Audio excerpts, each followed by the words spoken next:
and welcome to my very first YouTube video. I am so excited to be sharing this with you today. It's been a long time coming, but today I'm going to be showing you exactly how I store and organize my fabric stash. So come along with me and I'll show you how I do it.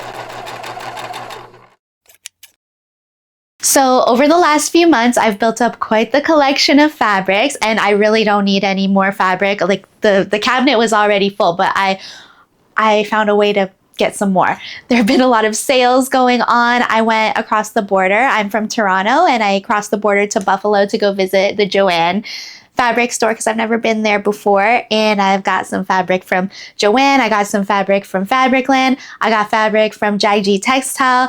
I have collected a lot of fabrics and it's time to put them away. So I'm going to show you all the bags that I have accumulated here. Oh my gosh. Can you believe all this? I got lots, and we have these bags too. So I'm going to show you exactly how I organize and prep all this fabric and how I roll it up and store it in the cabinet so it's easy and ready for me to go when I want to work on a project. This is what my fabric cabinet currently looks like. I like to organize by color, but you could also organize by type, weight, etc. Not that this cabinet needs it, but let's stuff this with some new fabric. So I'm going to be walking you through my whole system from pre-washing to swatches and hopefully give you some ideas on how you can organize your fabric stash too. I should also be getting rid of a bit of fabric that I have in my cabinet because I don't know that all of these new ones are going to fit in there. So the first thing that I usually do is pre-wash all my fabric before I store it. And I do this because when you want to work on a project, you want to just grab your fabric and go. So I pre-wash it before I store it so that it's ready for when I'm in the creative mood to work on a project. It also helps prevent shrinkage from after your garment is sewn. So everybody knows, pre-wash your fabric. Do not skip that step. You will regret it.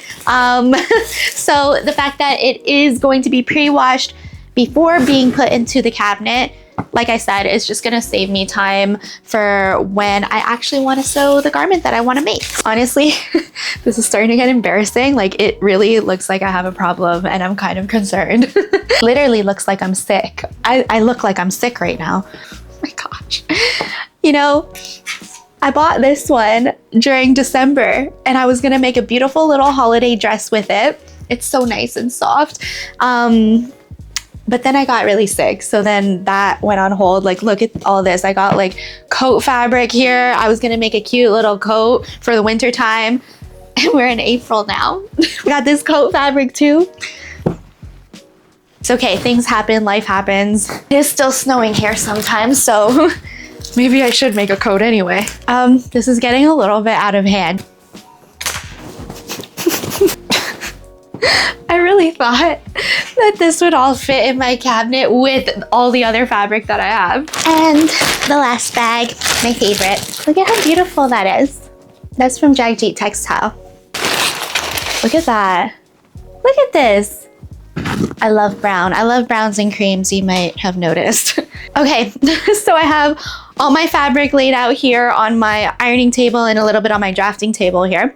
I am going to sort the fabric by type because I know that I could wash those types together, and then by color as well. So I'm not gonna put something that might stain with another fabric, of course. So let me organize by fabric type, and then I'm going to be throwing it into the wash. Okay, so I just finished organizing all of my fabric here. I have some piles. I mostly sorted by color because I tend to wash my things on delicate anyway, just because I like to take care of my garments that I make. I'm not gonna be doing a million wash cycles, so I tried to keep everything together so we could throw some things all in at the same time.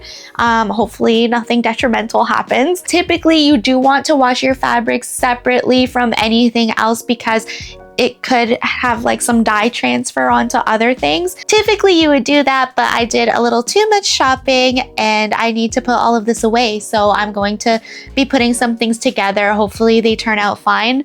I think they'll be fine. I hope they'll be fine because this is a lot of fabric. Let's get these in the wash and then we're gonna start our organizing process. When it comes to pre-washing and drying, there are different care instructions for various kinds of fabrics. That's for a whole other video. But a good rule of thumb is you want to pre-wash and dry your fabric in the same way you would typically wash and dry your finished garment. There's no point in pre-washing your fabric by the care instructions if you're not going to wash and dry your garment in the same way. As you can see, I have enough fabric as it is, and there's absolutely no room for all the fabric that you saw at the beginning of this video. So while that's in the wash, I'm going to go through the fabric that I already have, and I'm going to clear out the fabrics that I know I'm not going to use just based off of color, what I would actually wear, and we're going to make some room for the new fabric. So let's get this cleared out.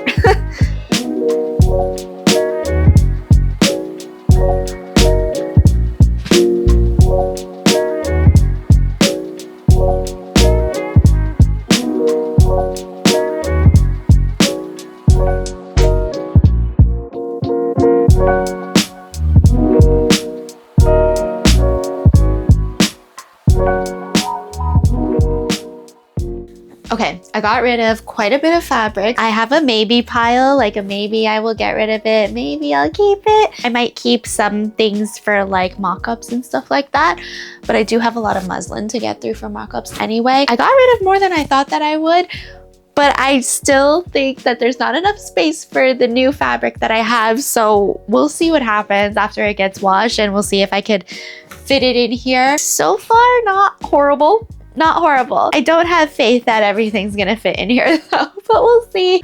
Okay, so just something real quick I forgot to mention. I store my fabric in these dark cabinets here. They're the IKEA Augsburg cabinets, and there's two of them. One is on top of the other one here, and they are drilled to the wall so that they're not gonna fall on me. But I store them in these dark cabinets because I don't want the sun bleaching any of my fabrics. So that's why I keep them in there. I will be changing out my sewing room a little bit, actually a big amount, hopefully in the near future. But I am going to continue storing my fabric in dark cabinets, or cabinets that at least have doors on them. Okay, so I have some of my fabric here that has been washed and dried. So now I'm going to show you how I prep it so I can organize it into the cabinet. Let's go. Okay, so the first thing I'm going to do is lay my fabric out onto my fabric table so that I can measure it. So basically what I want to do is I want to measure out the amount of fabric that I have, so that way when it's in my fabric stash and I have a project to work on, I know how much fabric that I have here, so I know that I could use it for my project. So I'm just going to go ahead and measure this. This is some cashmere lining that I got from Fabricland. It's actually really beautiful. I plan on using it for a coat, so I really don't even need to be swatching this out and doing all this right now because I know exactly what I'm using it for. But for tutorial purposes, we're gonna go ahead and measure it out. So I put 2 layers of fabric here, as you can see, just so it's easier for me to measure. And what I'm getting is about 2 meters of fabric, 2 meters and a little bit here. I'm just gonna go ahead and write 2 meters just to be on the safe side. The next thing I'm going to measure is the width of my fabric. So this one is a long one. Let me see. Okay, so it looks like I have about 60 inches of width here. So I'm going to keep that in mind for the swatch that I'm going to create. The next thing I want to do is just get a little piece of the corner of this fabric so that I can create a little swatch for my booklet. The tools you will need to create your swatches are a measuring tool, pinking shears if you have them, paper scissors, a stapler, a hole punch, fabric chalk or fabric markers, a pencil and eraser, and index cards or a cardstock material. In order to get my swatch, I just put the fabric here on the corner. I have my pinking shears ready and my drafting ruler, 2 inches here. I also have some chalk. I'm just going to mark a 2 by 2 inch square from this little corner here. I'm gonna get it as close to the edges as possible as to not take away from my fabric.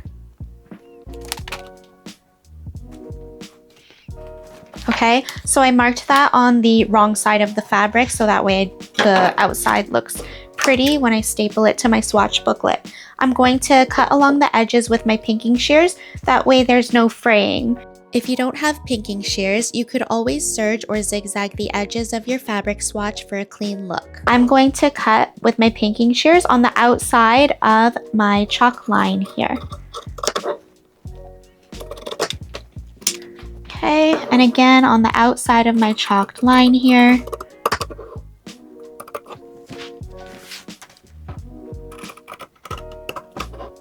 And then just the last line here.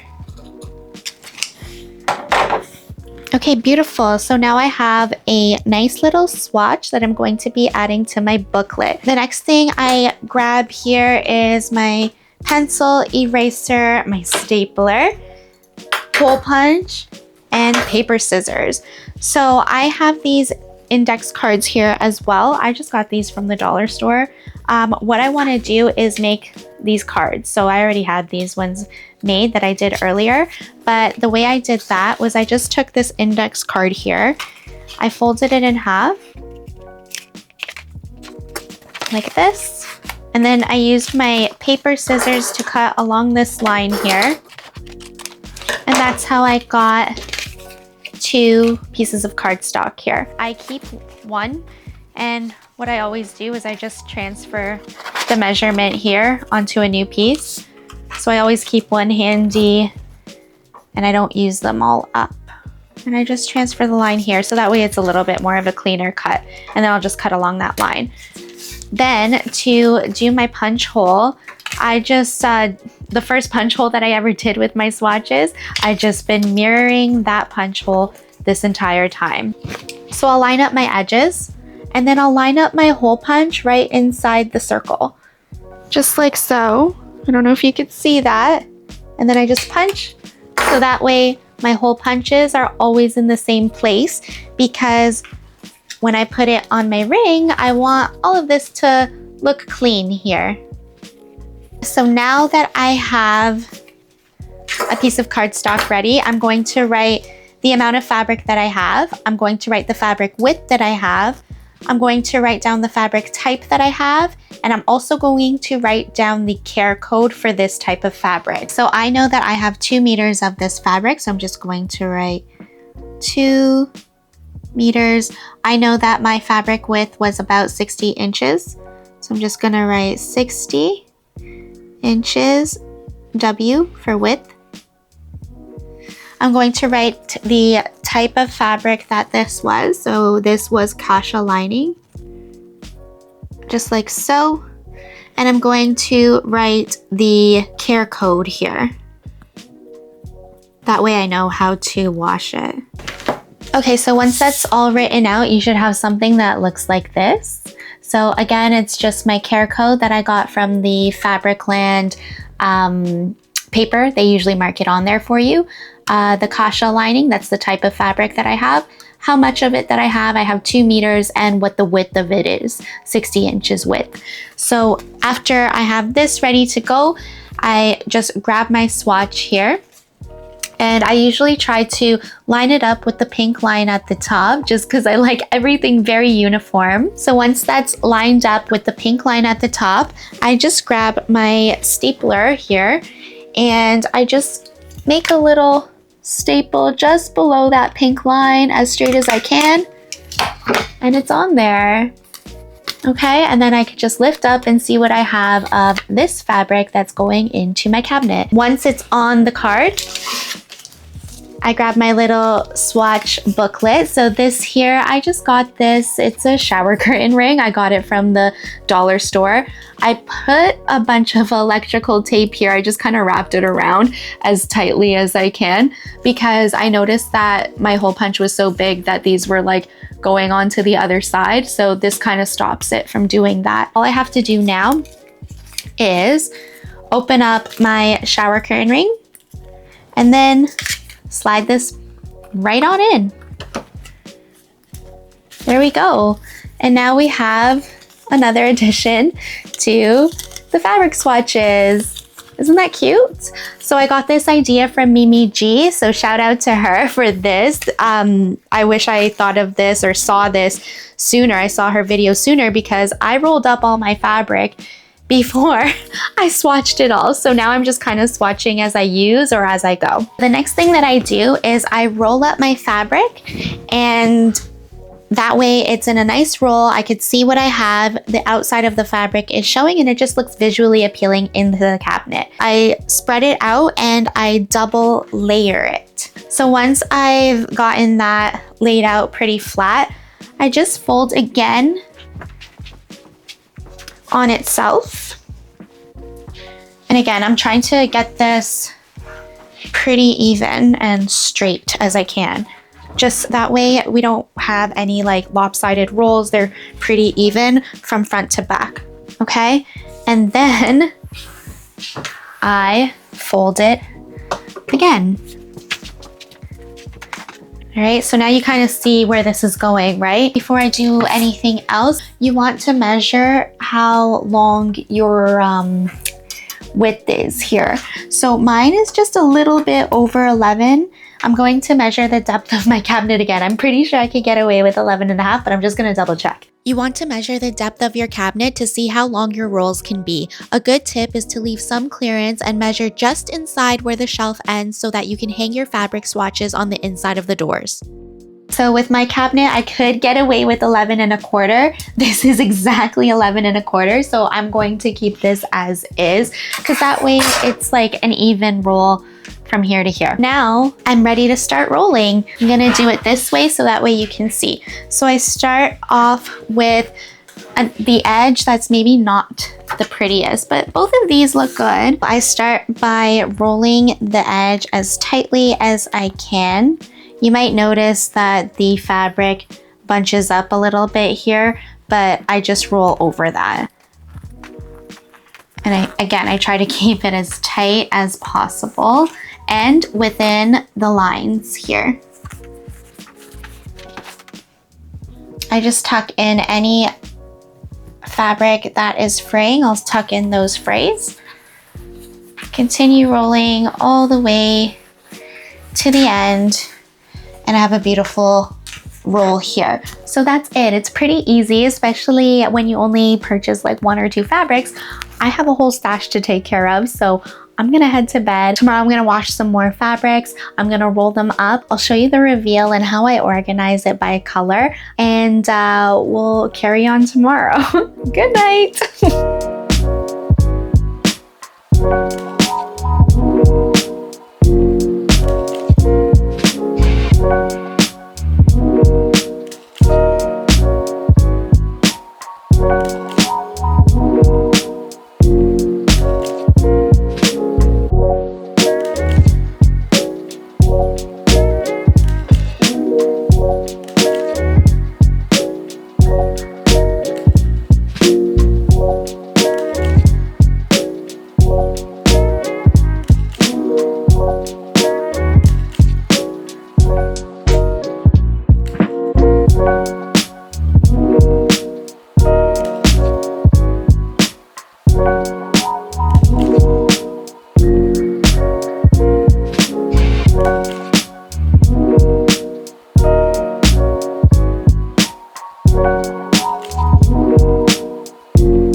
So that was it. It was pretty easy, wasn't it? I can't tell you how much peace of mind this system has brought me. You got a nice visually appealing cabinet full of fabric, and then whenever you're ready to start your project, you see everything that you have and you can visualize your pattern in the fabric from your fabric cabinet. So now I need to start working on that stash because I have a lot of makes that I have not been getting to this year. So now that I can see everything, all the new fabrics that I got, I'm just so excited to dig into my next project. Thank you so much for watching my first YouTube video. I really appreciate you sticking to the end. This is very nerve-wracking, but very exciting for me to make for you today. I hope that you learned something and that you got a little bit of inspiration for your sewing space. If you liked the video, please give it a like below. If you want to see more sewing, drafting, or organization content, please subscribe. I hope to be seeing more of you online. This is just the beginning. So I'm Ash J Styles. Thanks for watching. Take care.